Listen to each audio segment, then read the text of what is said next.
Hello everybody. Right, it's the last maths lesson of the week and then you've got a week off, okay? So we're going to start again with that matching game, okay?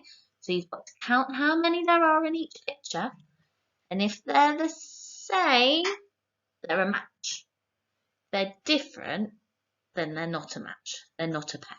Let's see. Oh, okay.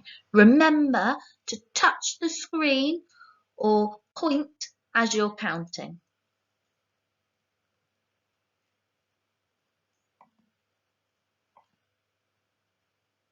Right, on our domino, we've got 1, 2, 3, 4, 5, 6, 7, 8.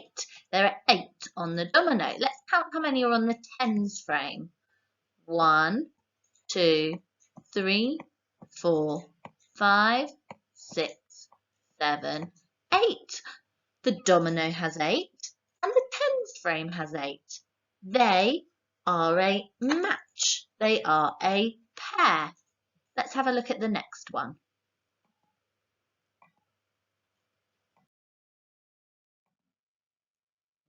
Remember to touch them as you count them.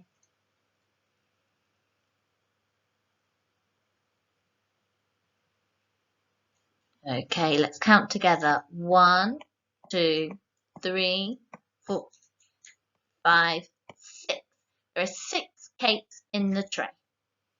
1, 2, 3, 4, 5, 6. There are 6 dots on the domino. There are 6 cakes in the tray and 6 dots on the domino. They're a match. They're a pair. Wow, today there were both pairs, weren't they? Right, let's keep going. We've been talking lots about measuring things this week, and we're going to measure time today. So I've got a sand timer here. Now this sand timer lasts 10 seconds. We're going to see how many times the kangaroo can jump up and down in the 10 seconds. I'm going to keep count on my fingers. I'd like you to do the same. Right, let's see.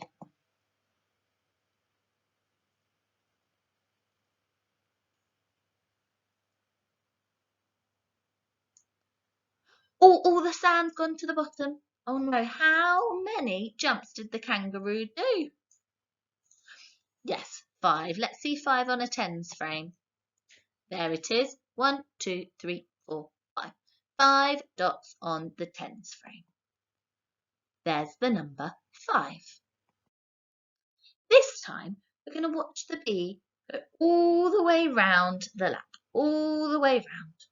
And we're going to see how many times he can do it in 10 seconds. I'm going to keep count on my fingers. I'd like you to do the same.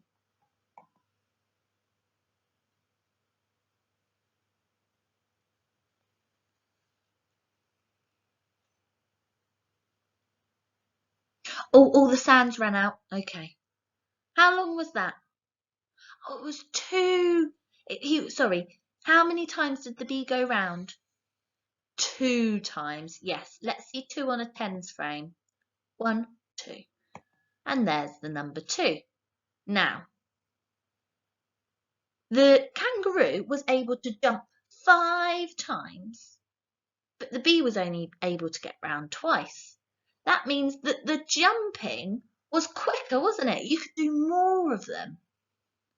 But going around the track, that was slower. You could do less of them. Your job today is for a parent at home to set a timer on their phone for 1 minute. Now, 1 minute as a child, it feels like quite a long length of time, okay? But we know as adults, 1 minute isn't very long at all, okay? So it's good to know how long a minute feels, okay? So your parent at home, adult at home, sets a timer for 1 minute, and you have to count how many of something you can do, okay? I've put some suggestions here on the slide. Maybe you could run up and down a room all the length of your garden and count how many times you can do it in 1 minute. Maybe you could count how many times you can write your name in 1 minute. Maybe you can see how many blocks you can build on a tower in 1 minute and count how many blocks are in your tower. Maybe if you really wanted to get worn out, you could count how many star jumps you do. You'd definitely be worn out after that. Or maybe you might see if you can stay silent for a minute, and maybe your adult at home can count how many noises you make. Hopefully it's none. Okay, have fun doing these 1 minute activities. Maybe you want to do one, maybe you want to do more than one, and compare how many of those things you can do in 1 minute. I hope all of you have a fantastic half term, and if you do anything really fun and want to show me and Miss Finch, please upload it to Tapestry. We might not get back to you straight away, but we will definitely have a look. Okay?